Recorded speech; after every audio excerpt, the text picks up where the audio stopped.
So hello and welcome, happy Friday. Today is Friday, June the 16th, and this is Backyard Beekeeping Questions and Answers, episode number 212. I'm Frederick Dunn, and this is the way to be. So I'm really glad that you're here. If you want to know what we're going to talk about, please look down in the video description below, and everything will be there, including some possibly valuable links for you today. So, what's going on outside? Well, it's 63 degrees Fahrenheit for starters. That's not very warm. That's only 17 Celsius. 86% relative humidity with, a chance for rain. So that's a good thing. We had rain during the last week. In fact, we had 1.5 inches of rainfall here during the past week in the northeastern United States, northwestern part of the state of Pennsylvania.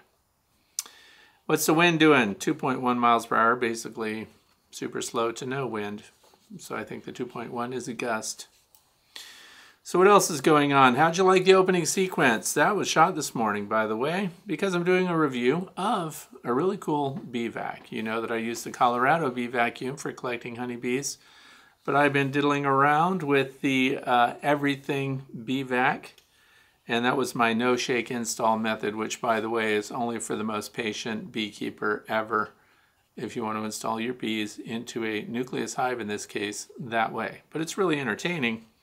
So I hope you look for that video in the coming week. What else is coming up? Also, I have an interview with Dr. Robin Underwood from Penn State Extension. And we talk about a lot of good stuff there, some beekeeping things as well. So that might be helpful to you. And the other thing is, some people have been asking about the hyssop. I started inside my house during wintertime, and I transplanted all of that outside. So it's part of a video also that takes you from seeds, germination, all the way through transplanting out into the yard. So everything looks great. None of the plants died out, even though we had really bad, we had no rain. So I put those plants out there and I had to water them, which is really rare for this neck of the woods. And let's see, I think I just about covered everything. So all of these questions, and there's a lot of them, so buckle down. It's going to be a long one. They're all submitted during the past week. I had to actually thin them out because there were too many questions and topics submitted. But these are the ones that I felt would be the most relevant for this time of year as well. So that's the good news. What else? Anything else? Nothing I can think of. So let's get started. This is also a podcast, so you can listen on Podbean, iHeartRadio. There are even Apple Podcasts. It's on 8 different podcast channels. So if you just Google The Way to Bee, or if you have a favorite podcast system that you use, just do a search for The Way to Bee, B-E-E. So, all right, we'll get started. The very first question, number 1, is not really a question. It's a comment from Patty, and I want to thank her for that. Rosanke, Texas. And just said, just letting you know that Bee Weaver has queens for sale right now on their website. And that's because they were out of stock, so their queens were not available early this year. So that's good news, and I want to thank Patty for letting me know about that. And that's a segue, I think, into this very next question, which is question number 2 that comes from Butch in Traverse City, Michigan. So I'm interested in learning more about your experience with Bee Weaver queens. You mentioned you mostly requeen with bee weavers. I purchased one last August when I had a queenless hive, and it was the only one of my 4 hives that survived winter. I recently received 3 additional bee weaver queens and have installed them in some nukes. So far, I will say that their expansion, including my overwintered hive, has been slow. We had a very cold April this year, followed by a very warm May. These are the questions that I have. Number 1, do you treat your bee weaver hives for varroa mites? So I'm going to answer these because it's a 7-part question. So I'll answer these one by one. Do I treat for varroa mites? I treat any colony of bees for varroa mites if they have them. So if they hit that threshold, 1%, so that's 3 per 300, then I'm going to treat them, especially this time of year, because I want to keep those under control. But, however, I understand the nature of the question, and that is, do the bee weaver bees have lower varroa mite counts than others? And from my experience, yes, they do. And they do a lot of grooming, by the way. They even bite the mites. So much like the Purdue ankle biters and some of these other lines of bees that do heavy grooming, they bite mites. So that was one good thing. And that's because I have bottom boards, trays, and removable inserts on a lot of my hives. Not all of them. I'm making that progress slowly. But I like to look at the mites and look at their physical condition when they're on a bottom board or an insert or something like that, or in a tray. And I'm very happy with the Bee Weaver line. So the question number 2 part of it is, have you done alcohol or other mite counts? Yes, I do. Alcohol or other mite counts. I've done both. So what are the results of the mite counts, and how do they compare to your non-Bee Weaver hives? Well, I have to say my local stock is doing really good right now too. So it could be derived from Bee Weaver. I will say that last year I didn't use any Bee Weaver queens. All I did was cycle back my own stock. And I did that through splits, swarms. I mean, if a colony just swarmed on its own and I didn't catch it, although I'm very good at getting them in their temporary bivouac location, although not so good this year. That's because they're not spending very much time in that temporary spot, and they take off in less than an hour. In some cases, they collect on a tree branch and they're gone in 25 minutes. So it's very frustrating. But anyway, when it comes to mites, the Bee Weaver line are my best. The ones that I'm raising myself now are actually doing very well too. But I think a lot of that has to do with the way that I'm managing them and the fact that I have it under control in almost all of my hives. When I say almost, that means I've got a colony right now that's showing 2 or 3 mites. That's going to be a treatment threshold next month. We'll talk about that probably a little bit later. And how has the survivability of your Bee Weaver hives been? So now surviving is interesting. How long can the better question for me would be, how long can I keep those Bee Weaver queens around? And I did notice something because I checked their website to verify that they are available. They come marked and clipped. So, clipped means that the wings on one side of the queen has been clipped so that if she flies out of the hive, and she will, if they're going to swarm, she's going to leave. They're going to end up in a cluster on the ground, much like the cluster I found on the ground this morning. And so those are, the clipping of the wings doesn't stop them from going anywhere. It just means they can't go very far. In other words, we won't be casting out Bee Weaver queens to the surrounding area because they just can't fly that far. So we're ending up with their watered down or hybridized genetics from other local stock when their replacement queens fly out. So I collect those Bee Weavers and I can get 3 years out of them, I guess, if that's the nature of the question.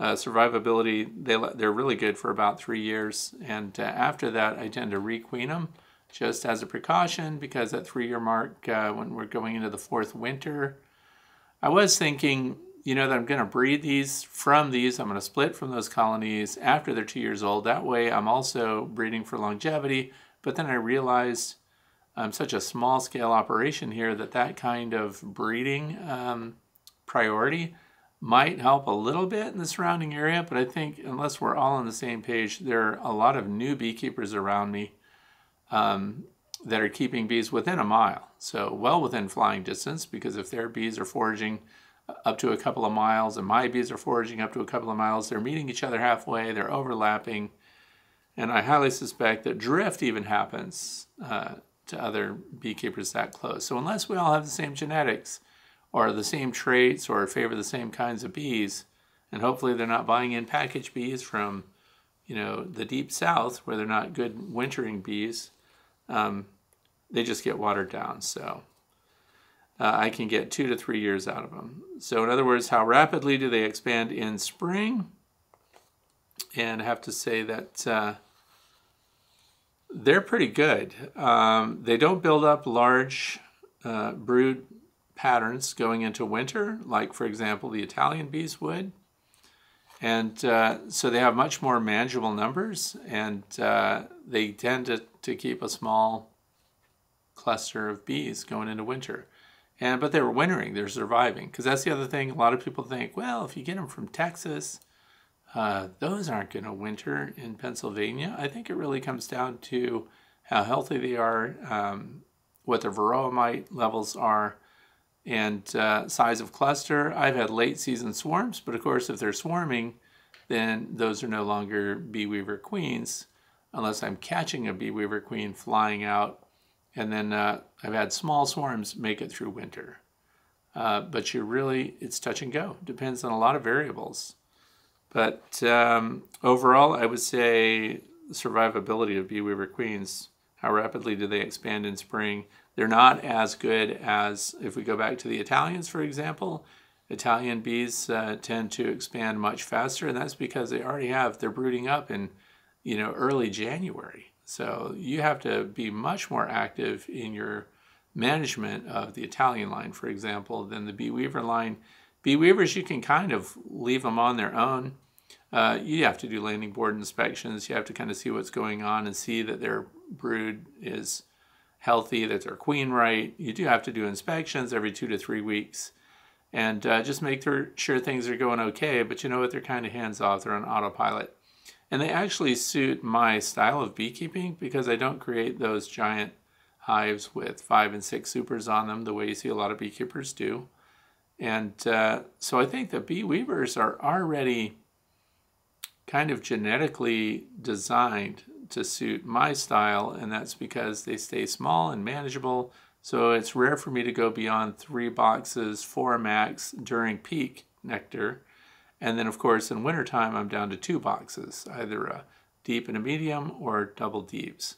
And so they do really well for that kind of management. Now if you want these giant hives and if your goal is honey, I'm going to say they might not be your bee.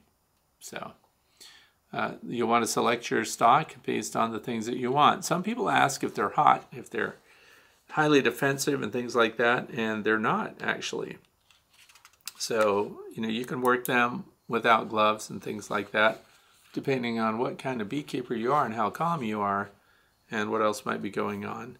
But in fact, my hottest hive was not even of the bee weaver line. Those were, again, Italian bees, so which were a really large colony. And that's another thing too. Some of these larger colonies, once they get really big, and we're talking a couple of boxes or a box and a half of brood with multiple frames, 7 or 8 frames of brood, those colonies tend to be very powerful. They tend to have a lot of guard bees. They have a lot of defense. And so when you open those up, if you're not a super careful and competent beekeeper, you can end up getting a response out of them, and then this response builds, and it could be halfway through an inspection when you accidentally drop a frame or bump a box or smash a bee and an alarm pheromone goes out. They can respond in a way that you probably won't like. So yeah, my hottest hives have not been the bee weaver line. So I hope that's helpful. Question number 3 comes from John from Bear, Delaware. I was curious how to know when it's time to pull supers. My first super is heavily filled with nectar, so I added a second super. Should I leave them both on until they're ready to spin? Thanks. Okay, so here's the thing, and this is, again, where backyard beekeeping may differ a little bit from commercial beekeeping. If you're a commercial or a sideliner, the way you spend your time and money and resources and everything else is critical, so they tend to continue to super and leave the honey on the hives until it comes time for the honey harvest. And then they do all of their colonies at once, but we're talking up to 500 colonies of bees would be considered a sideliner. For backyard beekeepers, I have a completely different take on how to manage surplus honey. And this is what it is. Because we're backyard beekeepers, your honey extraction process and your spinning out or your uncapping and things like that, usually we don't have automatic uncappers. If you're just a backyard beekeeper, we have uncapping knives and planes and forks and things like that. And so what you can do is sometimes you're doing a routine inspection and you've got 3 boxes on, which for me is what I try to limit it to during the year. And I see that it's wall-to-wall honey and it's capped. What can I do now? Well, I can pull every other frame. So if that's a 10 frame deep box or it's 10 frame medium, you can get a lot of honey out of that right now. And it's kind of cool to do that. And so one of the benefits of that is you need to go out when you're doing your inspections with already drawn comb from previous honey harvests. So that when you find that condition, when you find that situation, you can pull frames out and you can immediately put new frames in. And it's called checkerboarding. And it's very different than how you might manage brood. This is in the Honey Super. And keep in mind, I like to keep a deep brood box for the bees, so everything that goes on in the deep. So the people that are saying, I can't lift a deep, I can't manage deep boxes, well, you have to consider, are you lifting it? Why would you? Because I don't rotate boxes, I don't under super and things like that. So you're not lifting that deep box. So it's food for thought. You might be just pulling individual frames and not the whole box, unless you're trying to swap out the bottom board or something like that. And even if you're doing that, you can pull out individual frames, put them in your Hive Butler tote, and then you can pull the box and do whatever maintenance you need to do on the material condition of that bottom board. But when it comes to the supers, I leave the deep, then there's the medium super, that gets filled with honey. That's for the bees. I never harvest it. I never fool with it at all. So there again, if I end up with a colony that's very productive and I end up with double deeps, it doesn't matter too, because I'm not, other than for the inspections that we do, and we do our inspections before the nectar flow comes in or after. So coming up here in July would be an opportunity for inspections when the nectar flow is a little lighter. So it is a real thing to think about, but when I come across these full capped frames, I pull them. And then push any partially filled frames to the middle, or I checkerboard them. If everything is full and capped, then in between those, now we have a great opportunity to get some drawn comb. So you can put whatever your favorite plastic wax foundation is if you want to, because remember, these are going in your extractor if you have one. And I have, within the last couple of years, I shifted to an electric extractor, so which, by the way, was a really good move, because it allows me to do other things while the honey is being extracted. So if you're thinking of shifting from a manual to an electric, I highly recommend it. They're not that expensive. So moving on, what I like to do is, then if I get a bunch of them and if I visit, because it's rare that this is only going to happen in one hive, if a lot of them are peeking out with honey and they're in jeopardy of being honey bound and things like that, then I'll go through and I'll collect a whole bunch of them from a bunch of different hives, and then we'll run them through the extractor. 3 of the hives out there have flow supers on, so it's very easy to keep track of those. And you can, instead of checkerboarding where you're pulling and swapping frames, when you see that a frame is fully capped, and once it's capped, then you can draw the honey off of that. I don't like, some people suggest harvesting part of a flow frame. I'd rather not do that. I'd rather get the whole frame and empty it complete, and then restore it to its closed position, and then let the bees rework it, and they do that remarkably fast. So that's a very easy one, because when you do those, it goes right from that frame into your jar and you're done. And someone recently wrote me that they got way over half a gallon of honey from one flow frame. Now that's very rare for me, but I guess it can happen. So when I find them, I pull them. Rather than adding more supers and stacking higher boxes, I just pull frames and keep the bees in production that way. And that way we also don't have to wait till the end of summer. Most of the people have pulled or are currently pulling their late May, early June honey crop. So, and we get a pretty consistent honey crop at the end of the year again, and of course this one in spring. In some parts of the nation, the spring honey crop is it. The rest of the time, all the bees are doing is building up in preparation for winter. But here, I'm happy to say that we get a real boost of nectar now, and then going into August, we get a second boost of nectar, which is also why we're not out of swarm season here. So we get a swarm season now, which is just wrapping up here in the next week or so. And then we get a second swarm season. That's because swarm seasons coincide with these big nectar resources that are going to show up in the environment.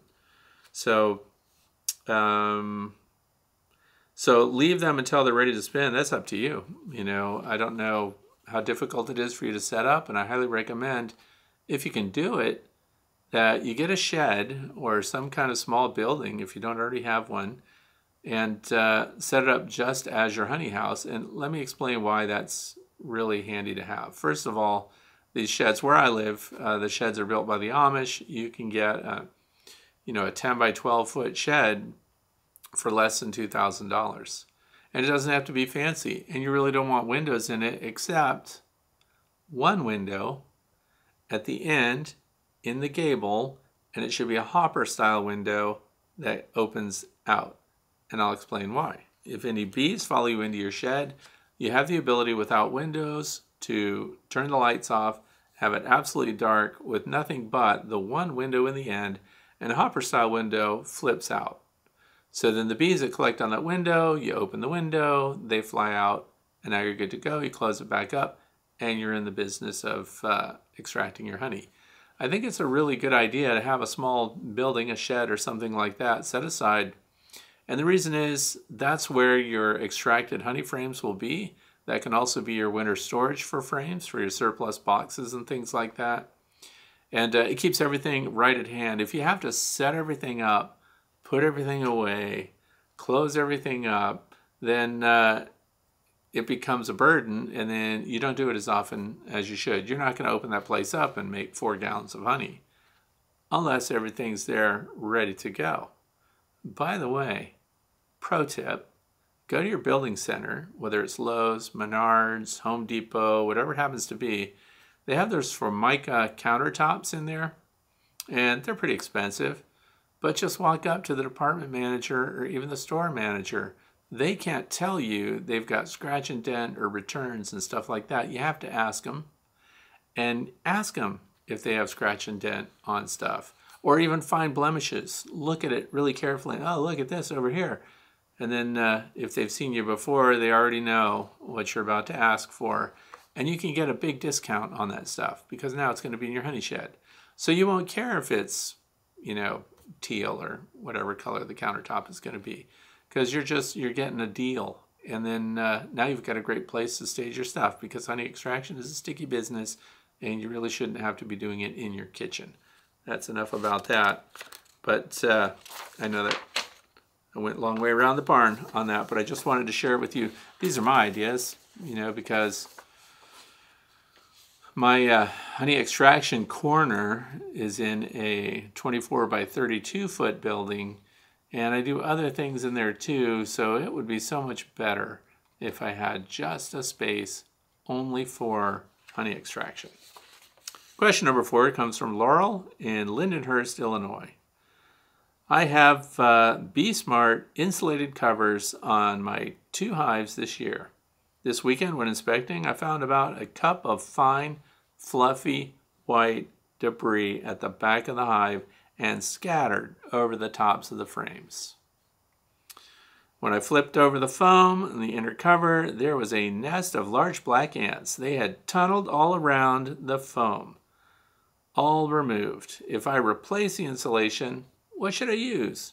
Or do you think expanding foam would be used to repair it?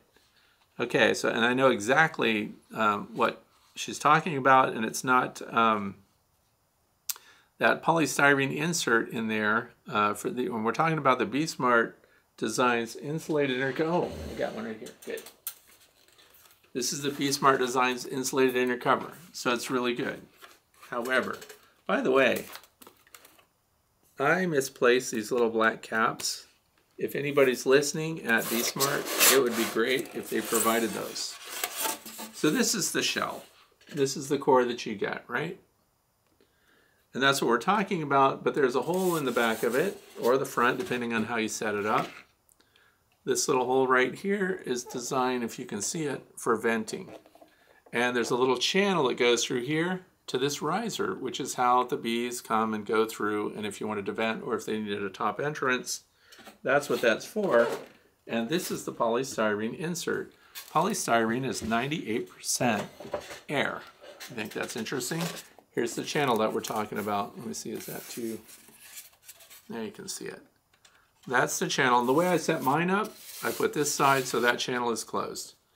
So ants and other things can't chew it. Now, I've not had that issue myself. However, I can tell you how to fix it.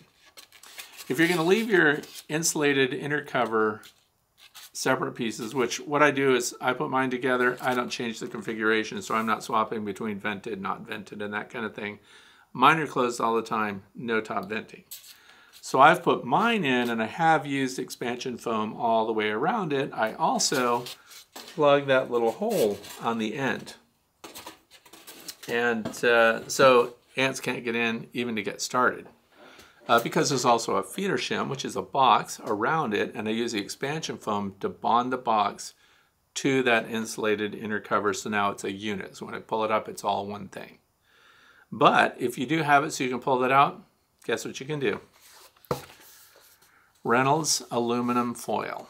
So if you get aluminum foil and you just take that insulated inner cover there, and you wrap your aluminum foil on that, or you can even use a spray adhesive.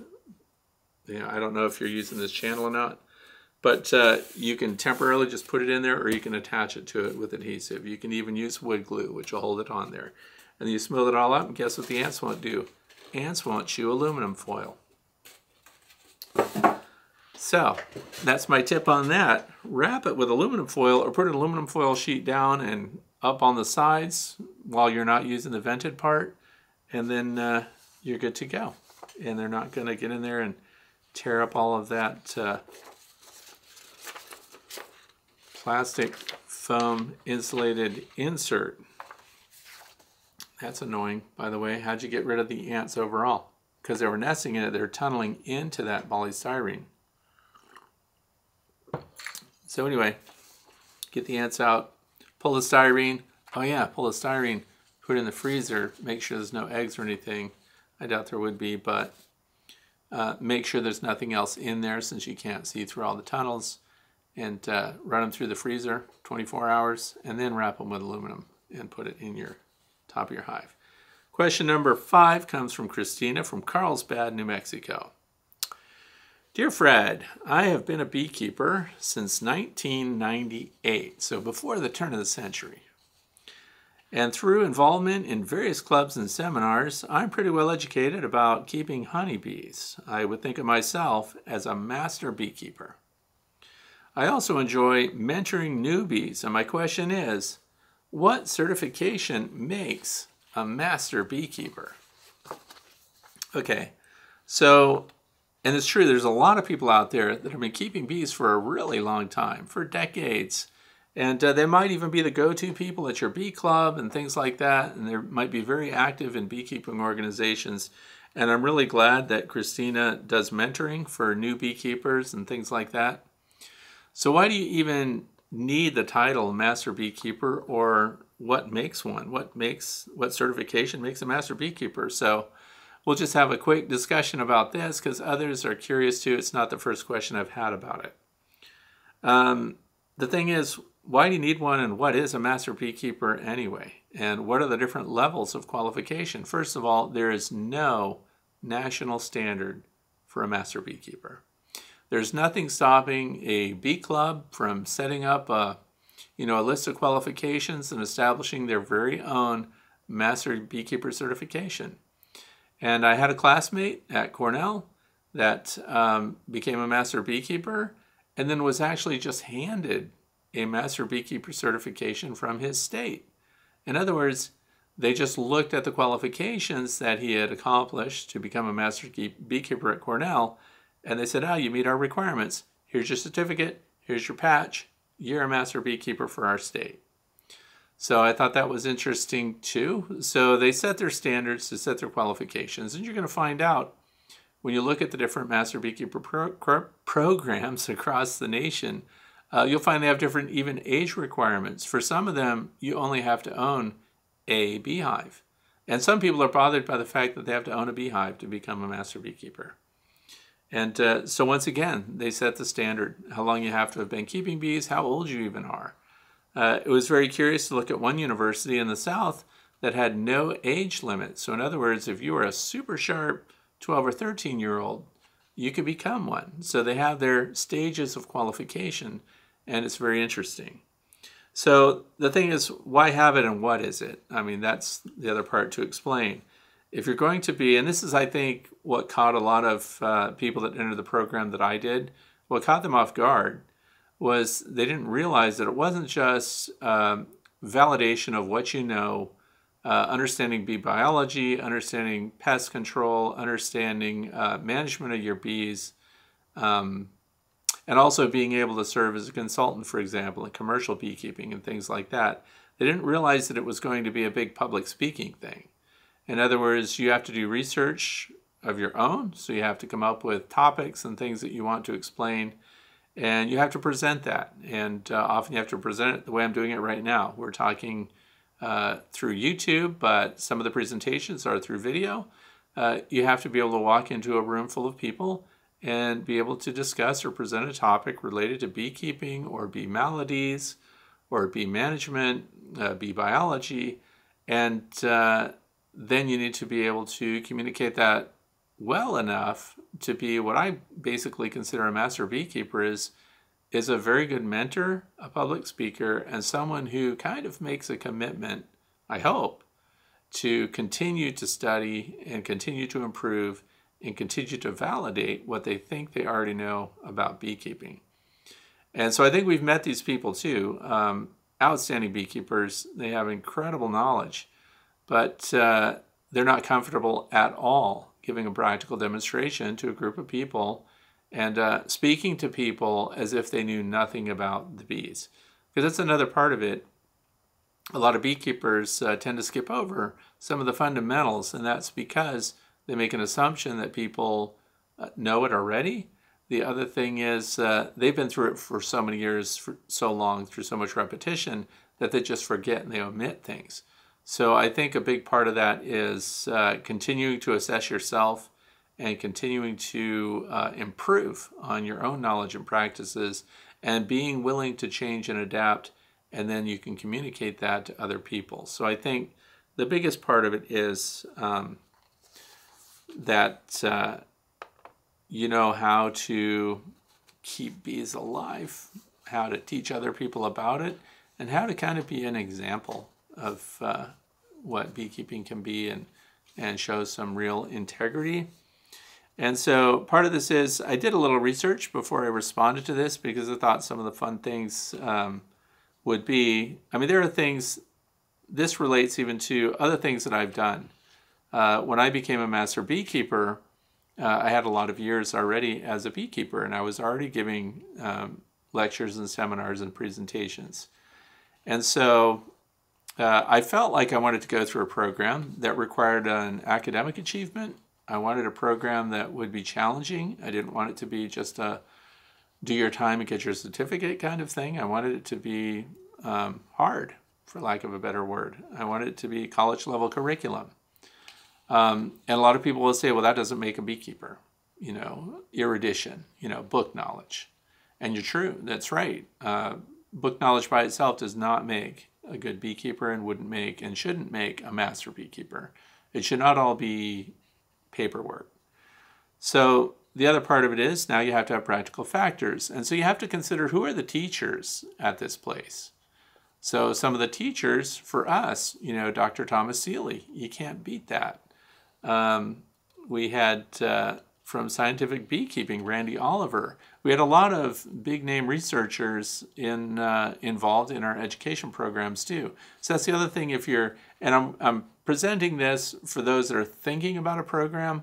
Number one, they want to teach, they like public speaking, you like bees, you're ready to put in the hours, and then you want to have a continuation of self-improvement in beekeeping, and then be interested in passing that on at all levels. So that's why I chose Cornell. The other thing is at Cornell University, there were other people that were there that I already respected. Dr. David Peck is from Cornell. He was not one of our instructors, but there's a lot of very serious entomologists that have come out of there, and their research is very well known. Even Dr. Samuel Ramsey, for those of you who know his research with the Varroa destructor mite, he was at Cornell as well. So at Cornell they have the DICE lab. So if you look at the history of master beekeepers in the United States, that's what I looked up. The oldest program in the United States for master beekeeping was by Dr. Roger Morse at where else? Cornell University in 1978. So to me, that doesn't seem that long ago. But anyway, he did that at the Dice Lab at Cornell for honeybee studies, and that was founded in 1955, and of course by Dr. Morse. And it's named for Dr. Harry L. Dice. I know this is fascinating to you. He was a professor of entomology at Cornell from 1924 to 1955, and that's located in Ithaca, New York. So now that's a program that later they passed on to EAS to be stewards of that, the Eastern Apiculture Society. So the Eastern Apiculture Society adopted most of the program, and they're also associated still with Cornell, and they administrate the program. So Cornell University offers a Master Beekeeper program, education, coursework, and practical factors, and of course the ultimate certification as a Master Beekeeper. And the Eastern Apiculture Society also has a set program which is based off of the Cornell model. So that's very interesting too. And so what I would suggest is find a program if you're looking for one. If you already consider yourself a Master Beekeeper, and a lot of people do. I mean, they've just been in it so long, the assumption is made that this person is a master at what he does or at what she does. They are masters of keeping bees. Look at what they do. Look at how fluid they are in the bee yard and things like that. You don't need a piece of paper to say that you're competent in beekeeping. I think there are a lot of people, whether there's professors, there's entomologists, they're not master beekeepers. So they, are definitely deep into the science of beekeeping. And then on the flip side of that, there are people that are purely practical in their beekeeping practices, and they don't have the slightest interest in reading some deep book on honeybee anatomy or honeybee biology and things like that, because they have a University of Direct Experience approach to beekeeping. And I have no fault with that at all. So it's just a matter of, do you need the title? Do you want the title? I wanted to make sure that I touched on things that I might not. For example, if I'm just a backyard beekeeper, and I don't mean that as, just a backyard beekeeper, like you can't know your way around if you're a backyard beekeeper, but we're small scale, and I was very interested in every part of it. So I do deep dives in everything I do. I throw myself into it 110%. I wanted to make sure that I didn't have gaps in my knowledge and ability, and I thought taking a program like that would shake it down. And so it's not for everybody, because you're going to spend a lot of time studying, and there are a lot of people that do not want to do that. And the other part of it is you're going to be in front of people, you're going to give a presentation, it's unavoidable. And you're going to do research papers, and you maybe even are going to come up with your own experiments with beekeeping. And the funny part of that is, in my coursework, there was a classmate, and when I say classmate, we were all remote. So sometimes we would have Zooms and you'd see each other, but somebody was talking about this guy that did this research on, whether honeybee healthy, pro-health, and so forth were preferred by the bees, and, whether or not just sugar syrup by itself was going to be good. And he was giving this presentation talking about it. That's my study. So that's something I did years ago, just because I have a YouTube channel and I put it out there. So I found my own stuff being cycled back to me, and then I had to introduce myself and say, yeah, that's mine. I did that. That's my backyard. Just basic backyard science, finding out what bees do. So if you are interested as an education, lots of colleges, Penn State offers programs in beekeeping. So pick your favorite university that's local to you. University of Florida has a big program. University of Florida has a bee lab. So I recommend finding the one that's going to offer what you want out of it the most. And so what makes a master beekeeper? Somebody who's met the requirements at whatever the master beekeeper program is, and then gain the certificate. It should take a couple of years minimum to do once you get started. And each university or program should be posted online. You should be able to see what the content's going to be. Find out if it's going to be challenging to you. You don't want it to be a walk in the park, or how's it worth it? How's it worth your time if it's just another accolade that you get and something else to frame and put on your wall? So I hope I answered that question. I don't think it's necessary to get one, to get the certification. But I also think it's great for those who really want to make sure that they've hit A to Z of beekeeping and pick a really good program, so that you're going to get your money's worth. They also have, there's a broad spectrum of what that's going to cost you. Moving on to question number 6, Jimmy from New Albany, Indiana. I just have one hive and I'm going to have a second one. Normally, I see hives set up side by side, about 4 feet apart. Where I want to set up my hives, they would be in shotgun formation. My question is, how far apart should they be? So these studies have been done, by the way, finding out if colonies are in straight rows, very close together. The short answer to this is, the more distance you can put between your bees, the better. Sometimes people have shown me pictures of their backyard setup and they've got a stockade fence and stuff like that. And you'll see the stockade fence within 1.5 feet of the back of their hives. And the first thing I think when I see that is, oh no, how are you going to move around the hives and do the work that you need to do?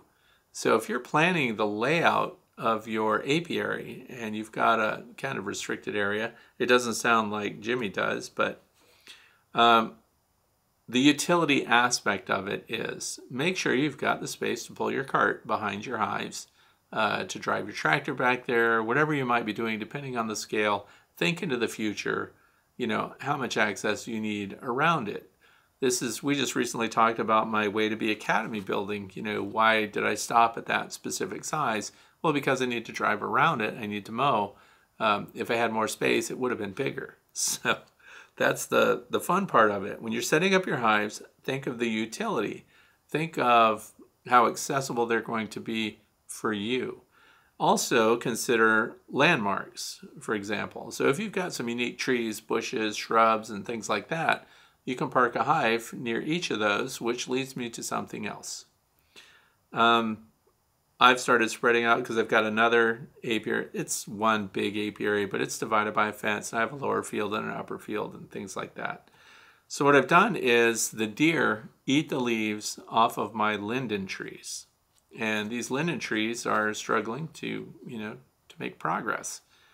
Everything loves to eat the leaves of a linden tree for some reason, but I decided, since I have extra nucleus hives that I'm putting together, why not park one of them at the base of each linden tree? Because you know what I found out? The deer won't go right up to the front of a beehive and eat the leaves off a tree, hearing the sound of bees buzzing. So what did I do? I'm going to put one in front of every linden tree. So that worked as a utility thing, but it also has a practical application for the honeybees themselves, and that is, there's a tree by that hive, and so if this hive is on this side of the tree, the next hive will be on the other side of another tree, and so on, because it helps the bees navigate and orient themselves towards specific geo configurations. So landmarks are important, and I'm starting to, I don't think having hives butted right up against each other is a great idea. I also understand commercially the utility aspect of that. I get it. You have to have a pallet with 4 hives on it because you're going to load it on a truck and things like that. Backyard beekeepers, we're not moving our hives. We're setting them up 9 times out of 10. They never move again.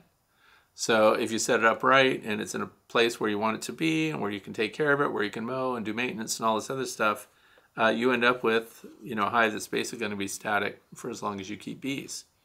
So we don't need to do that. But then Randy Oliver, again, to quote him, did studies showing that bee drift can happen great distances. So, because that was the big thing, and old timers would say this all the time. If you've got a row of beehives, they will say that your last hive in the row is going to be full of bees due to drift. And that may be true, but it's not the only way that bees drift around. So I think by changing the slight orientation, the angles of your hive entrance, so we always go east by southeast, south by southeast, or directly south. So even changing, the angle and direction of your landing board can also aid your bees finding the correct box to occupy, to get back to when they're foraging. and not make the mistake of landing on another hive and getting in there. So those are all the things to think about. To go back to the Dice Lab at Ithaca, New York, they ended up spreading out a bunch of their hives, and these are where the master beekeepers go to do their practical testing, and they have to get into the hives and be observed. And they've spread them all out, so it looks like, you know, a tiny runway with little offshoots, and at the end of each offshoot is a beehive. And so the more you spread them out, the easier it is for the bees, the less cross, you know, activity and drift there should be. But the jury's out on all of that. So I take it all the way back to utility and watching your bees come straight in and go straight to their hive without landing on the wrong one or approaching the wrong one, hovering and going over, and then going into the correct box. Then you know we need to do something to change some configurations to make it easier for them. Giving long answers. Question number 7 is from Lynn from Russell, PA. We purchased Better Comb to support 2 nukes we were to receive in mid-June. Here are some of the Better Comb cells. It says, are some of them larger for drone brood? And if not, is the queen able to lay drone eggs in Better Comb? My understanding is that the queen uses the outer edges of the comb for drones. Perhaps the worker bees adjust the Better Comb cell size to accommodate drone eggs. And they do, by the way. And for those of you who don't know, Better Comb is synthetic beeswax. It's sold by Better Bee here in the United States. And it allows you, especially for new beekeepers that don't have drawn comb to put in your hives, to help the bees out when they're just getting started. When you have a small colony, a swarm, like I hived this morning. If they're really small, then if they've already got drawn out comb in the hive, it helps them get going right away. But what I'd like to say here is, when it comes to the synthetic Better Comb, which in every possible way, it behaves just like beeswax, and the bees treat it the same. They go right to work on it, they repair it, you can spritz it with sugar syrup to get them working it earlier if you want. But I don't ever fill the whole box with it. So what I do is I checkerboard it. So I might have plastic foundation that's heavily waxed, and then I might have Better Comb, and then another foundation heavily comb, Better Comb, and then after that I might have a foundationless frame or something like that. If you want cut comb and you want the bees to make 100% of it, then you can use the Better Comb as guides for putting in foundationless frames, and then they'll draw their own comb there. So I don't use it all. First of all, the stuff's expensive, so it sits on the shelf, and I bought their pre-wired frames, and I have videos showing how to wire the Better Comb, and also my review of it. Some people were saying that the bees would not produce brood in it, that they would only put nectar in it. And then, well, all the practical testing that I did from start to finish, out of the box, into the frame, into the hive, and then later visiting the hive to show how the bees used it, they used it for nectar and honey. They also used it for brood. And they finish out the edges all the way around, where if it's foundationless, they left a gap at the bottom to traverse through the frames. So the other thing is, for drones, you do see some drone comb in Better Comb too, because they can modify those. And they do that mostly at your outer frames. So what I would say is, don't fill your box with Better Comb. Let some of the outer frames, your first position or 10th position, let that be foundationless, or let that have another kind of foundation to let the bees draw it out on their own, and then they're sure to build a certain percentage of that. Usually about 20% of your colony can be drone comb. We know that they attach drone comb to the bottom of your frames. We also know that often when you're pulling apart your hives for inspection, you're lifting a box off, between the top bar of the frames down below and the bottom bar of the frames up above, you see brace comb, and you'll see comb that includes drones in there. And it's alarming to a lot of new beekeepers when they're pulling those apart, and they pull apart a pupa cell, and there it is, a big fat drone, and it can look like a queen to people, and they get concerned. But 9 times out of 10, those are drones that are pulled apart when we're pulling apart the frames. So another thing is, slatted racks and things like that tend to allow your bees to draw down lower, and they'll attach more drone brood to the bottom of those frames. So the amount of space you have between the bottom of your frames and the surface of your bottom board also plays a role in what they do with that added space. But not to worry, I just would not fill the whole box with nothing but better comb. Hold it back, keep it for those emergencies, those late season swarms and things like that, so they can go straight to work and not use all of their resources to draw new comb. So, and I'll probably link a video in association with question number 7 so that you can see, if you're curious about better comb, how it works, what it is. Question number 8 comes up from David, Baldwin, Missouri. I have one hive that is particularly aggressive.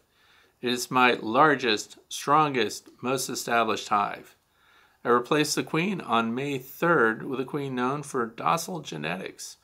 On May the 12th, I noticed open brood of all stages and the queen appeared to be settled in. I inspected again on June 10th.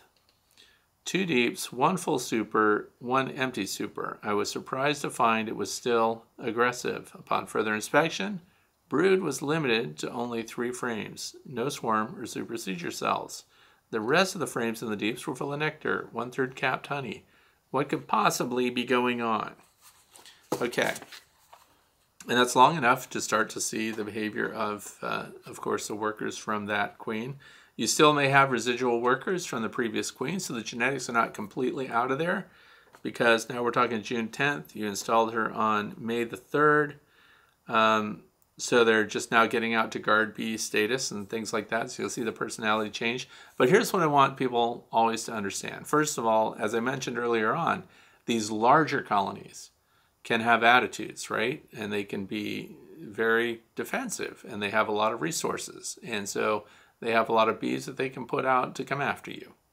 So it doesn't say what it means to be defensive, or how aggressive they are, how many bees are coming after you, what the behavior is. Are they trying to sting you? Are there 100 of them? Are there 10? Are there 5? Or is there just 3 that are angsty?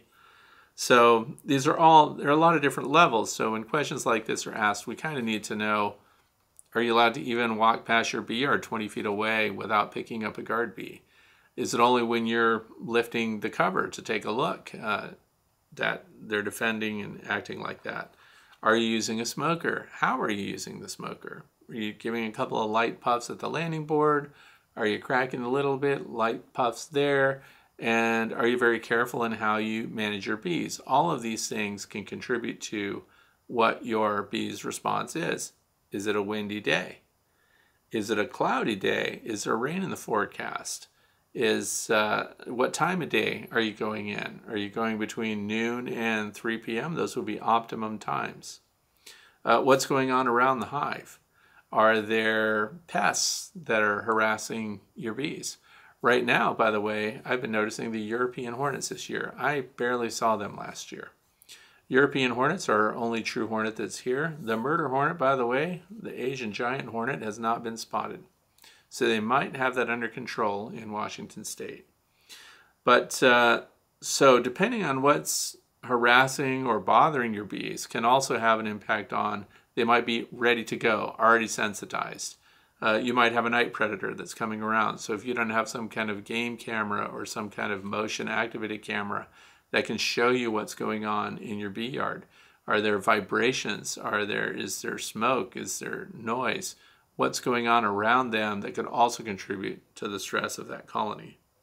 So, and once again, it's these large colonies, but of course I would wait them out. The other thing is, what kind of beekeeper are you when you go in? There should be no banging, slamming, and dropping. Sometimes I'll watch somebody manage their beehive, and they'll actually, to get a look at their bees, they'll take the frame and hit it on the edge of their box to look at the bees. And why? First, that's not good for the bees at all. Vibration, banging, thumping, slamming, sudden movements, fast movements, smoke just enough, because it's the other thing. Some new beekeepers will over smoke a hive. They just keep smoking, keep smoking, keep smoking. When you do that, they get all flustered about that too. So it adds the opposite effect. So light smoke until when guards are watching you, give a couple light puffs of smoke and they turn away and go about their business, you're done. You don't have to keep smoking. So hot smoke, that's the other thing. Some people, when they really puff, and some new people, I have a grandson that just wants to get a hold of a smoker and smoke everything, And he used a vacuum cleaner to vacuum up the smoke. Now the vacuum smells like a smoker. Has nothing to do with what we're talking about. But I'm just saying, all of these things are contributing factors. What do you smell like? Does another beekeeper get the same response?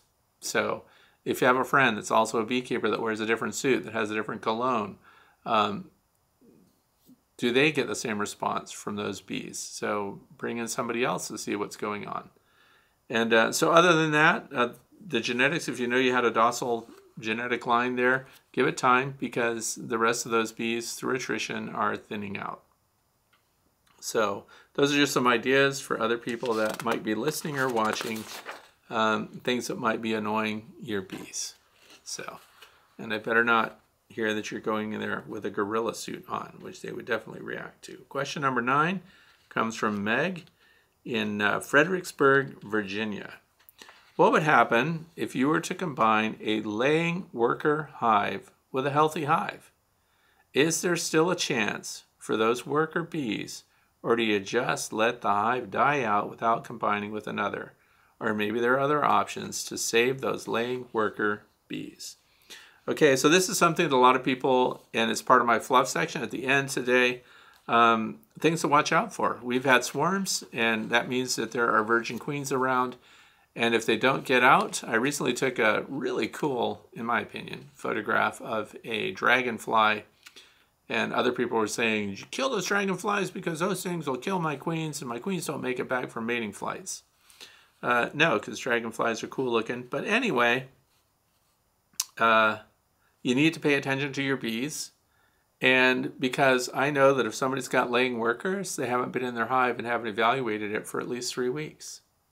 So that's why in under 21 days, if you've got a maintenance calendar or something like that, you want to be validating whether or not you've got a queen that's actively laying. Okay, so let's move that aside.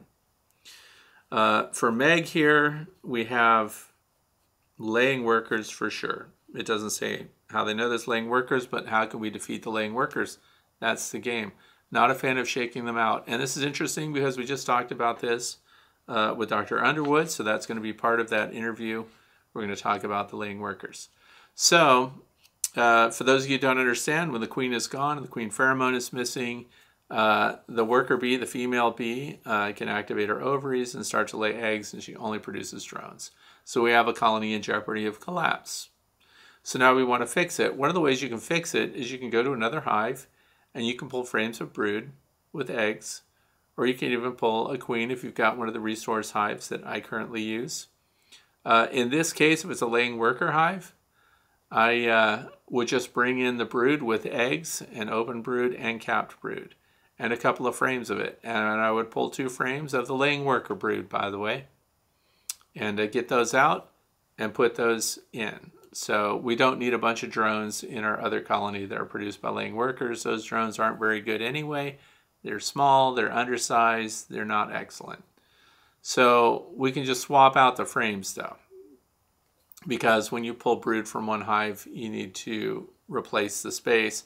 So when you're pulling brood from the brood area of a really strong hive, push them all together, and the replacement frames that you're putting back in that hive, put on the outside of that. So we're not completely disrupting their brood, right? Other than the fact that we stole a bunch of it. So those eggs, open larvae, and everything else should help with the laying worker hive. Now they've got a pheromone shift. Now they have an opportunity to produce a real queen, and they should jump on that opportunity. So very often that works. Now the other thing is you could combine the hive. So we've got a laying worker hive, and we've got an established colony that has a queen, and they're queen right. That's the term. So now we can take the laying worker hive, assuming all the equipment's the same size, 10 frame, and so on, and we can put them right on top of the brood box of that established colony that's got the queen. And the laying workers will either stop laying, or what happens is the resident colony of the queen right hive, they start policing up those eggs. So in other words, they won't allow them to lay eggs as laying workers, and they'll just ingest them. That's right, they eat the bee's eggs. And then those workers either, they can leave or they can stop producing eggs. So it does work. It's a great way. You don't have to just let them all die out and expire. they will make the shift fairly quickly, and then they'll go right back into contributing to the new colony that you've given them. So I think it works either way. There's lots of options. So that's why there's often, when you ask 2 beekeepers, you get 3 answers. It could be even all 3 answers are viable ways of dealing with an issue. Question number 10 comes from Michelle Armstrong. 2 questions. 1, if the swarm already has a queen, why would they go to a QMP noodle? So QMP, queen mandibular pheromone, synthetic temp queen. That's in my video about the new Everything vac, so we're going to show that. But anyway, when a colony swarms, so if the swarm has a queen, why would they land where temp queen is? That's the question. Temp queen gives them a pheromone, and I leave those temp queen noodles on a branch all summer long. I don't even take it away. It reduces and reduces and reduces as far as the remaining scent goes.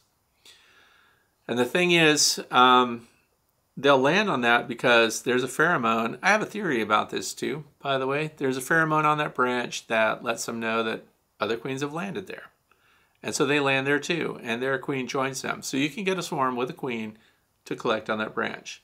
I can really pick it out fairly quickly if there's a queen in that cluster, or if it's just a bunch of random foragers that decided to collect around this pheromone lure, right?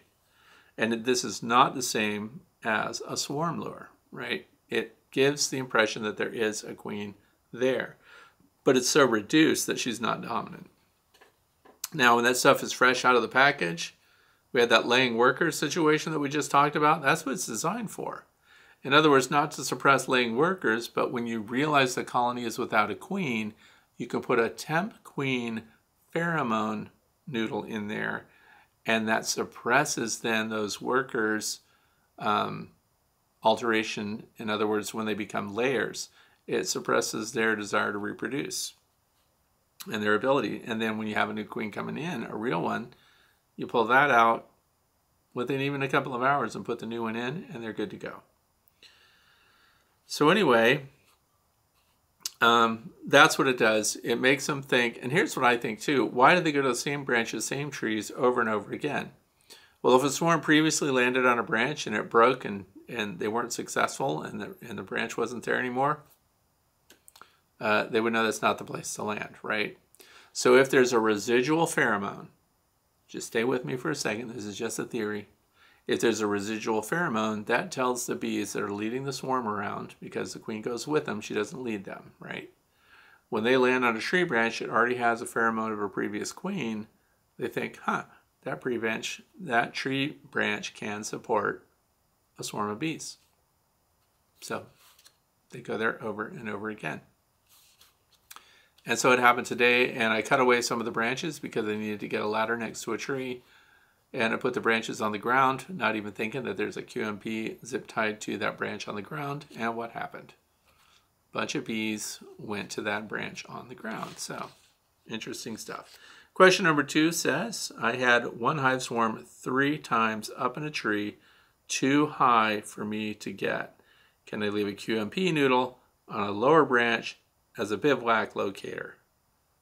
Okay, here's the thing. What are they doing? Part of this story is they've landed on that tree multiple times. They've established their pheromone on that branch, and that's why we see swarms on the same branch, on the same tree, over and over again. So you have to do something to modify the pheromone residue on that tree branch and give them a better alternative, this other branch where you want them to go with your QMP. So you can do that with a stronger QMP. And but the thing is, they're refreshing that every time. So this is why I talked about this early in the year. Get the QMP out there, choose the branches that you want your bees to land on, and assign it to those branches. And 50%, 50% of your bees are going to swarm somewhere where you don't want them, but you're going to get those gift swarms that are going to pick the branch you designated, and they're going to be there. And that's a great thing, because now you walk up at eye level and you collect your bees. So that's it. It's not a lure. Do not put temp queen in your swarm traps or your swarm boxes and places where you want them to reside. It's strictly for the temporary bivouac location. Question number 11. This comes from Slava790. That's the YouTube name. Is the high price of an Apimaye hive worth it? Okay. I wasn't going to answer this question because is it worth it? That's subjective. What do you want? So I'm going to make some comparisons right here. Now the Apimaye hive, for some people, they'll never get it. They'll never buy it. And why is that? There are some people that are 100% against plastic at all, of any kind, in any hive. They don't want it. So that's not what we're talking about. If you don't like plastic, you're not going to like a plastic hive. So for those who don't know, an Apimaye hive, and I'm going to put a link down in the video description here, that you can go and see the evaluation of the Apimaye hive, and this is my first year with them. So, is it expensive? Expensive is really a matter of what do you want to pay? You know, I was told early on when I was doing oil painting of maritime scenes, I was told by another maritime painter that I can't sell my paintings for this price.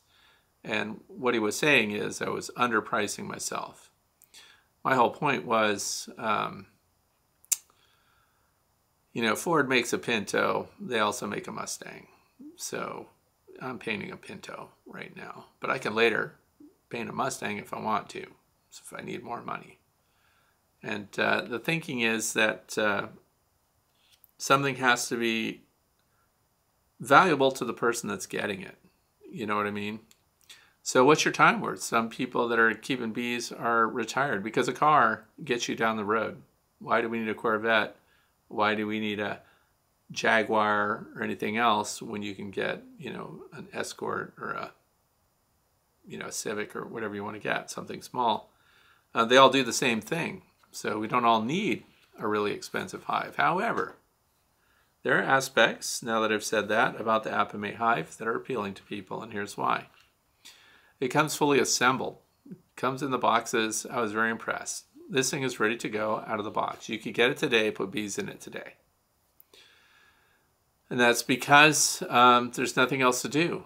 You don't have to paint it. You don't have to put a finish on it. It's not going to degrade due to weather. So you can put that out there and it's ready to go. That has value to people who don't have a lot of time to put a hive together and put a finish on it and get it ready to go, because you have to do that well in advance. If you're going to put some kind of wood finish on your hive, you do that well in advance of the bees occupying it. So Apimaye hives come ready to go. The other thing is you can use their frames, you can use your own frames and things like that. So they're adaptable. They're insulated. You don't have to add any insulation. They have an insulated cover. And so there's a lot of aspects to that that are already done for you. But I did some price checking on some different things, and I want to make this relevant, okay? So their most expensive hive, which I happen to have, is the Ergo Plus Double Brood Box Beehive Set. Well, that's not the most expensive. Ergo Plus is $370, double brood box. That's the whole thing. Double brood box, bottom board, feeder, and then of course the outside cover. And that thing is ready to go. Their most expensive has 4 boxes. It's got 2 deeps, 2 medium supers. It sells for $580. Right out of the box, it's ready to go. So you put that on your hive stand, you put your bees in it. It already has a feeder, so there's no frame feeders or anything like that. The feeder is an integrated part of its inner cover, and they are very well designed.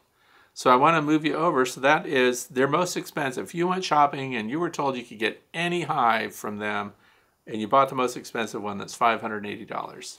Now to put that in perspective, I wanted an observation hive years ago, and I wanted the best one, of course, because I wanted it to succeed. I wanted it to be really good. And so I found from a company called Bonterra Bees, they had a swing view observation hive. So it's 4 deeps high and swings. So for me to make a video of it, this thing swings on the entrance and so on.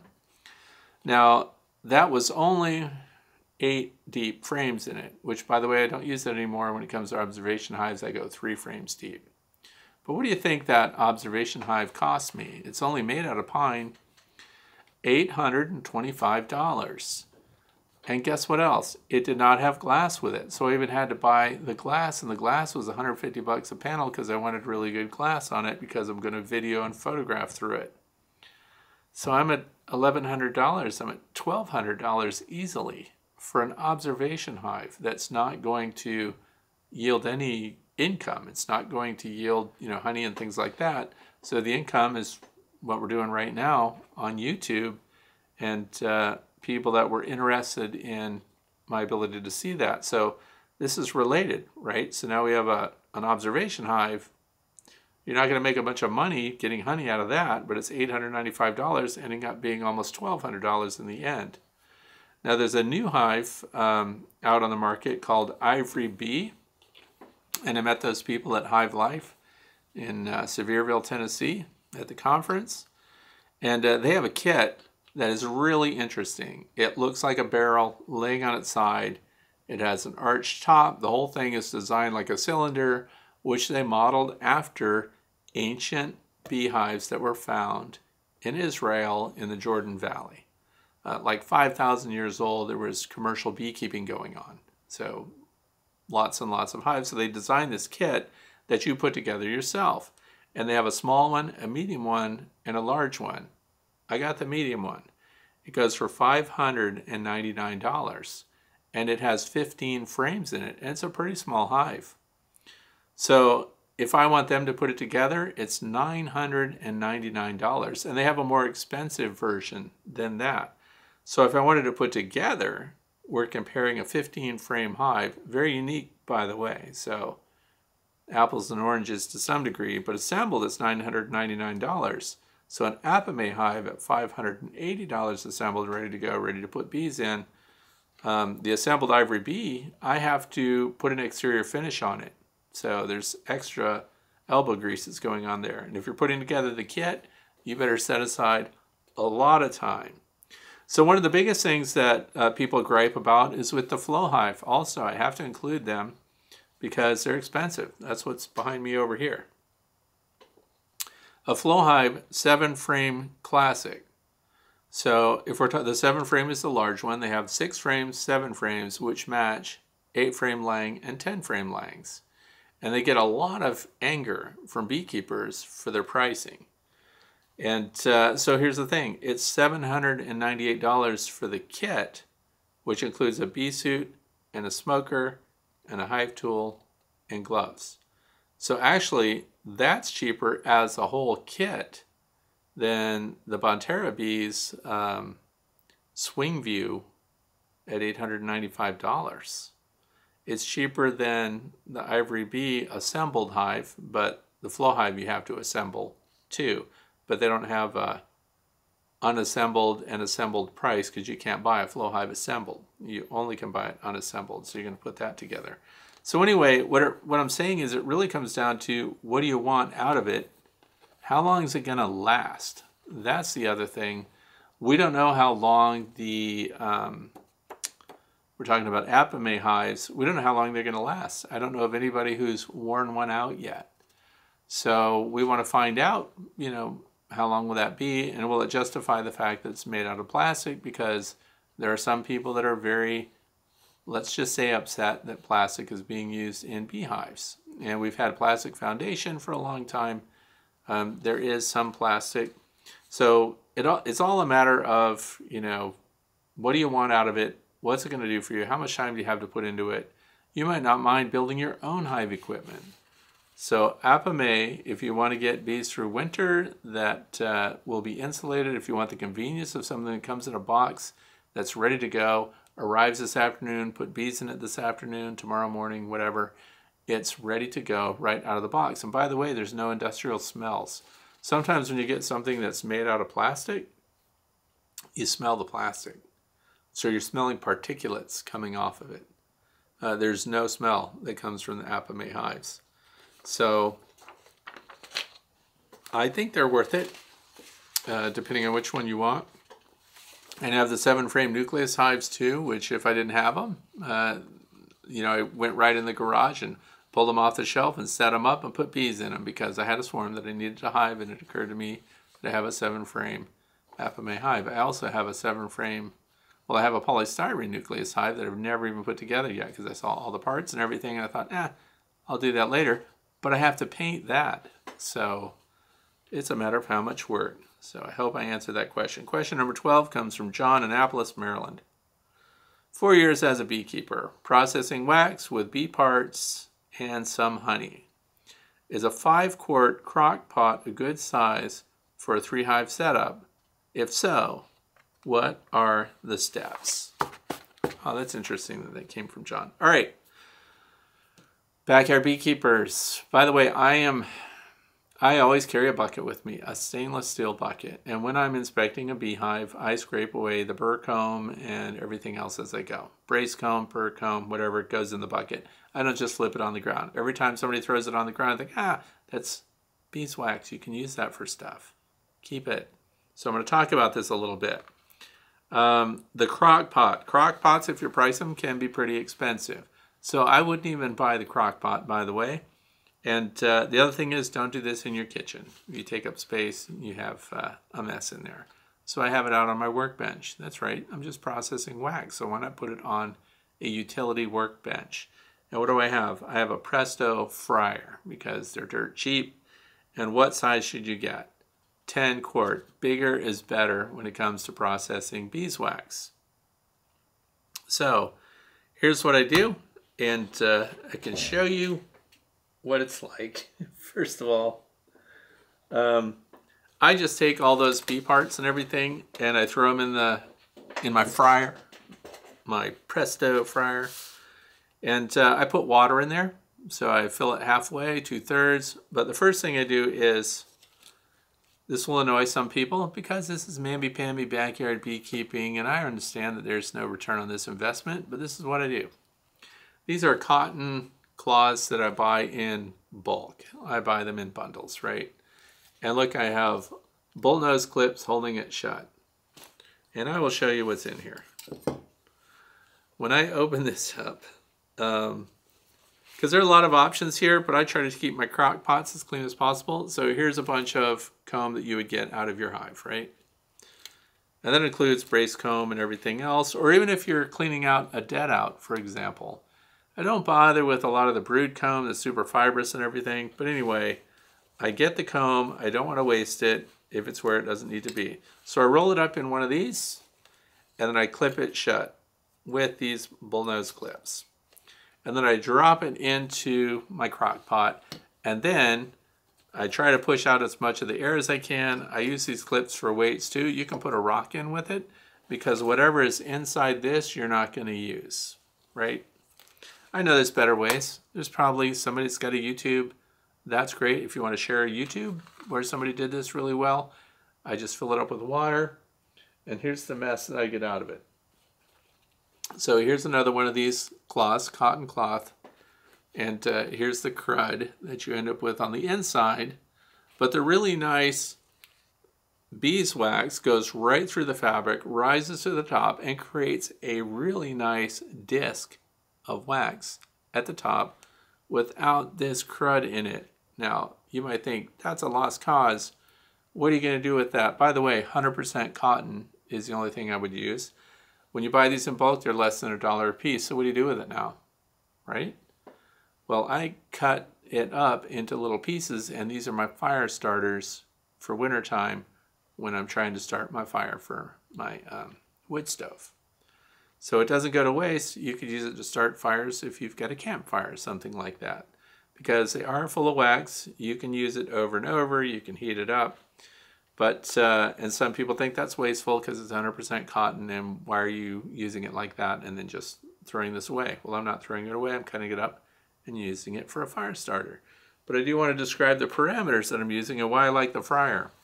Fryers have very low settings on them. So you can set up a fryer, fill it 2/3 with water, and you can set that at 120 degrees. It's not going to help you when you're melting beeswax because you need a minimum of 145 degrees Fahrenheit to do that. That is 65.5 Celsius to melt beeswax.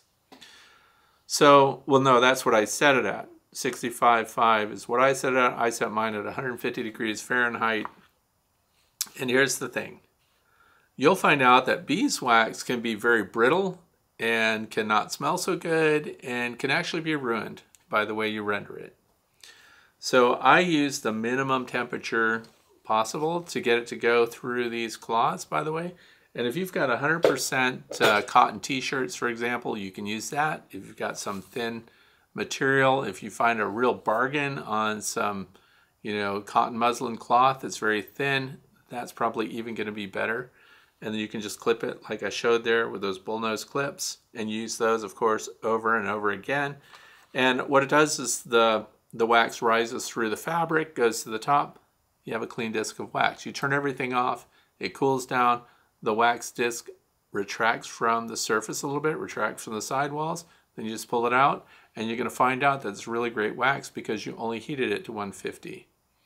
And so when you keep those temperatures low, you maintain a lot more of the beeswax properties. It's very nice, and now you can rub that on the foundations that you're restoring. If you've got wooden starter strips and you're trying to get them to draw out a foundationless comb, you can start it with that.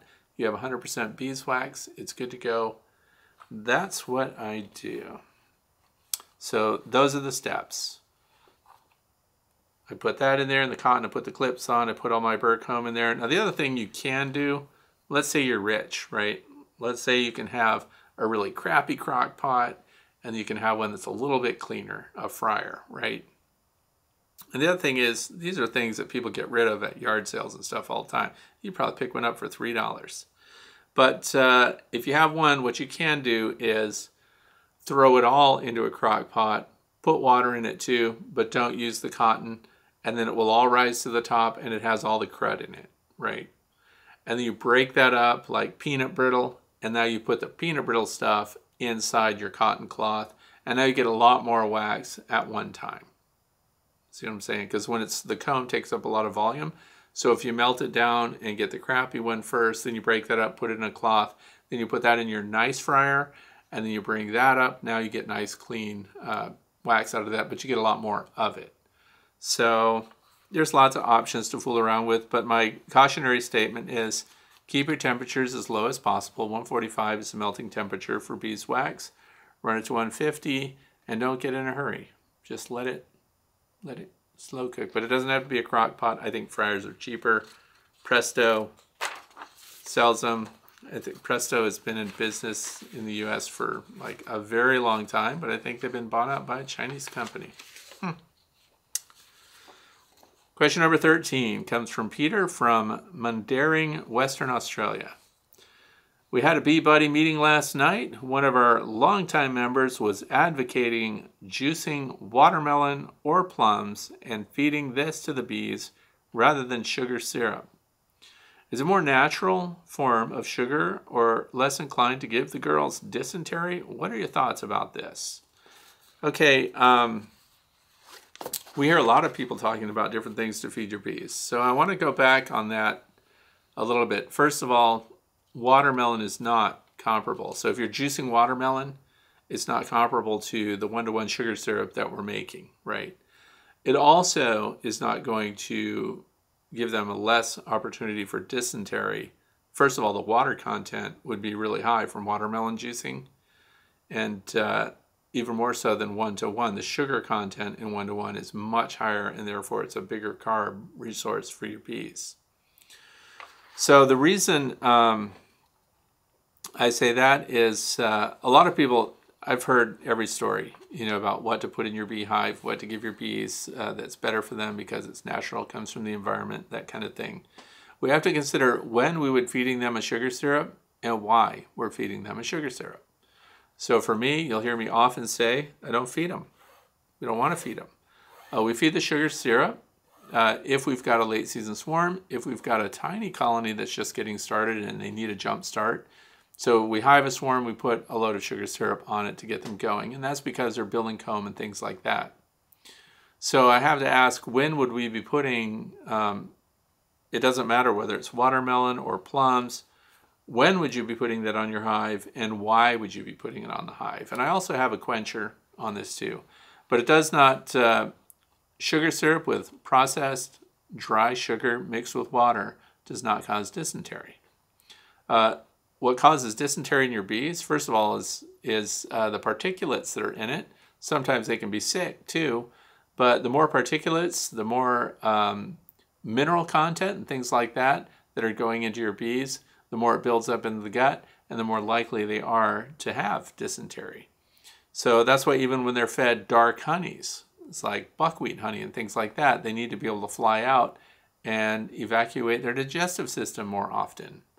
So when it comes to just sugar syrup compared to watermelon, they're apples and oranges, because the watermelon syrup, I looked into it, 1 cup of watermelon juice. So, and this would be the highest sugar content, because there's something about cubed watermelon and they're variable. So I picked the one that had the highest sugar content. So if we're feeding it to them as a carbohydrate that they would need for resources, that gives us 1 cup is 14 grams of sugar if we're talking about watermelon, okay? And then so 14 grams equals 3 tablespoons of dry sugar. So now if we do that, it's exponentially higher. When we're doing the 1-to-1 sugar syrup, that's 16 tablespoons of sugar to 1 cup. So if we're talking 1-to-1, that's a much higher sugar concentration. It also provides them much more of a resource to build comb, to have a carbohydrate, and to, of course, have an energy resource. But remember, these are emergency feeds. I don't consistently feed my bees. I wouldn't, because they're already storing their honey. The honey is what they're building, and the honey is what gets them through winter. If I put something else on in the wintertime, it's not in syrup form. So the established colonies will never see syrup.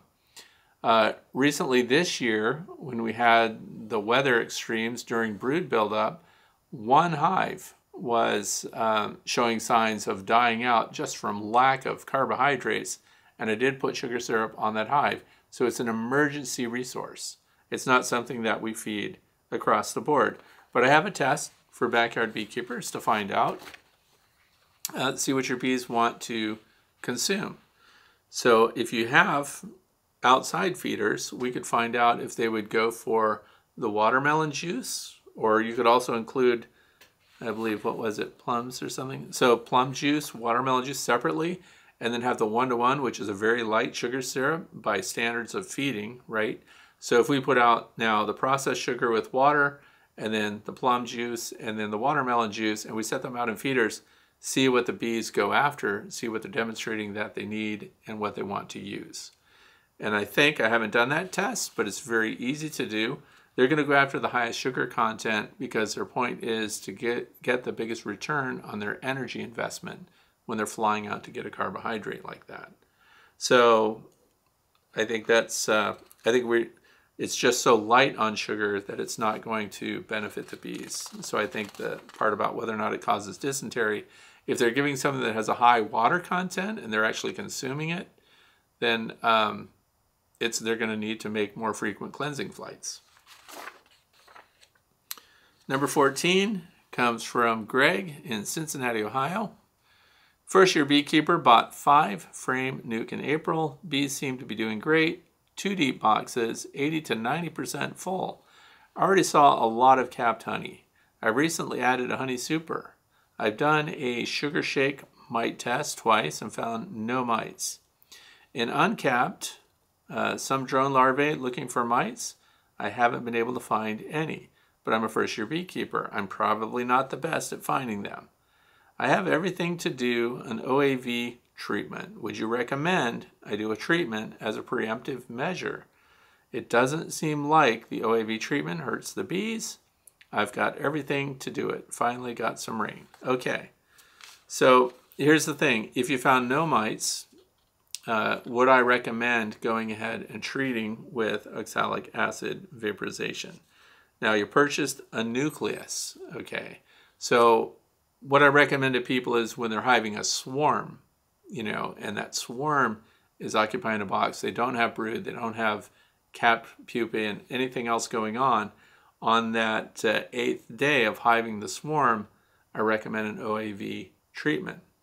Would I recommend it in a colony that's established, that has brood and everything else, and is not showing a single varroa mite? I would not treat until they showed a varroa mite. Because treating, we don't know if the efficacy of it. So do you have also, depending on how these nukes are made or how the hive that they're put in is made, do we have a tray that we can pull out? Do we have an insert? Is there a screen bottom board? Some way that we can determine, because we need to determine a mite drop. So for example, we've done the sugar shakes, we did the counts, you've done some drone uncapping and pulling the pupa out and looked for varroa mites on those, and you found absolutely nothing. If you don't have a tray to pull out, if you don't have an insert to pull out, and you give an OAV treatment, how will you know if it killed anything? You won't. So this is another reason why I like screen bottom boards with trays under them that are enclosed. It's going to demonstrate the effectiveness of the treatment that we give. So unless you're finding mites, I would not treat just because, particularly given that it's a nucleus hive that came with brood and everything already in it. The other thing you might check into is the cellar. What is their treatment regimen? Is there a reason why they're so clean? What's the history? What do they know about the genetics of their own bees that they sold you when they sold you the nuke? So you might have an actual, very good line of bees that could have already been treated before, or they might just be genetically predisposed to do very well this time of year with mites. That doesn't mean you don't continue to check for mites. You do, but I would not treat. Just personal opinion on that. Last question, number 15. Finally here. This is from Jim Hagerty. Fred, have you experimented with headlamps to better find larvae in foundation? My hives are in a shady area. My eyes aren't getting any younger. Okay. Headlamp. I'm glad this came up. New beekeepers, if you're going to have a white light on your head while you're looking at frames, expect bees to fly to it. So they're in the shade, so you can bring light into the shade. You can even use, I like to talk about double bubble these days, but if you even had double bubble on a sheet of cardboard or anything like that, and you just set that over where the sun is and direct the light to where your hive is, you would have a better area. The other thing is you could pull a frame and step out in the sunlight unless the shade area is huge. I don't think it says what part of the country you're in, but bees in shade, depending on where you are, southern states, bees in shade get more small hive beetle interest, by the way. So I'm not sure if you want to, this wasn't the question, but I don't know if you want to keep your bees in shade all the time. The other thing is maybe there's a time of day later on in the afternoon, especially in the summer when there's a raking light through that actually reaches that hive. And you can do that, but a light on your head. The other thing that you can do is there are LED battery-powered lights that clip onto things. So I would recommend having one that clips on and has the light right there, and you can come over here and hold your frame under that to see the things you want to see, and that way your hands are free and it's not on your head. And then, of course, the bees can go to that or be bothered by it if they want to, but they're not going to come to you for it. So you can try it, see if it's annoying, see if they come after you. But there are lots of ways to get light. Sometimes when I'm looking into the cells, you can just use their inspection mirrors. It's like 2" by 3" mirror on a stick, and you can catch sunlight and aim it into the cells. And there's nothing brighter than that when you're looking into the cells to see what's going on. So there are a lot of different ways to get light to them. A white light on your head might not be the best move. You can try it, but don't say I didn't warn you when the bees fly up to it. So that was the last question of the day. We are in the fluff section. Finally. So, number one, guess what's coming up? National Pollinator Week, June 19th to the 25th. So don't forget, participate. Maybe your way of participating in Pollinator Week is don't mow your yard for that week. Or spread the word, or get on social media and Facebook and stuff and tell people to let the clover grow right now for Pollinator Week. And see if there's something you can't do to promote pollinator awareness, because it's not just honeybees, it's all the pollinators out there. Number two, this Sunday, Father's Day here in the United States, don't forget. What's the #1 gift that you can give a dad on Father's Day, according to consensus? Be present. Visit your dad. Visit your father figure, if you have one. Most of us had fathers at some point. If they're still around, I hope. Get in touch with them. Spend some time with them. Time is the best gift you can give. Back in the day, Father's Day was the #1 day for receiving collect phone calls. Way to give to your dad. Moving on. Watch for queenless colonies. We already talked about that. You should be inspecting and making sure that they're queen right less than 21 days. So have them on an inspection deal. Pull honey frames. I already had that here. If they're starting to fill up, you can relieve that congestion and get that honey out of there. Pull the capped honey out and have an early harvest, you know. What else do we have? Find a mentor or be a mentor. If you know something about bees and you're at a point where you feel like you can pass on that knowledge during Pollinator Week, get on social media. Hey, somebody want to know something about beekeeping? I'll be glad to teach you about beekeeping. Or maybe you're new and you're looking for a mentor. Find a good mentor who has the practices that you hope to learn, that keeps bees the way you want to keep them. #5. Think ahead, because we have a hot summer coming. I guess it's what the meteorologists have told us. Start looking into canopies and different types of shade that would allow the rainwater through, for example, but provide shade, and at the same time, wind and rain can pass through nice and just not cook your hives. Lots of fresh water out, and also here's what the bees are looking at right now. Different times of year, their appetite for salt comes and goes. So right now, today, here in the northeastern United States, they are visiting the saltwater feeders equal to the freshwater feeders. So for those of you who don't know, you can get something like sea salts, right?